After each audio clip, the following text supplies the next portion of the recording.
So I felt inspired to talk about something I don't usually talk about, and that's race.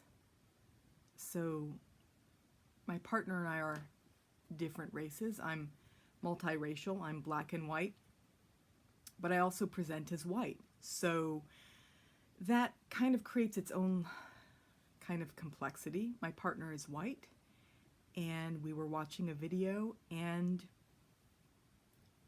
race came up. I made a comment about white people and it was uncomfortable. And what I realized is that race can be like the elephant in the room, so it's something that doesn't always feel safe for my partner to acknowledge.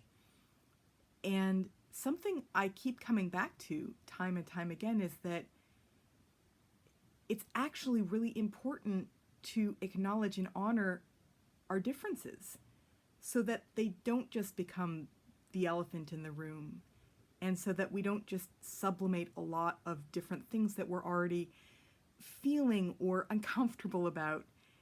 And I realize this across the board, whether it's race, whether it's sexuality, whether it's being disabled, whether it's about neurodiversity. We have this tendency to want to just know and assume and have it be safe. And so when we acknowledge a difference, it can feel really bumpy and uncomfortable because we're admitting that we don't know and maybe that we're not comfortable. And I know for myself, I've had so many different uncomfortable reactions to somebody whose differences I sensed and wherein it didn't feel safe to just acknowledge that they are them and I am me and we're both okay. So yeah, something that I realize really truly is just that it's only when we acknowledge our differences as human beings and honor them and be respectful of them that we can come back to our sameness. It's that paradox wherein our variety, our infinite variety and differences makes us same, but it has to be safe to acknowledge the differences first,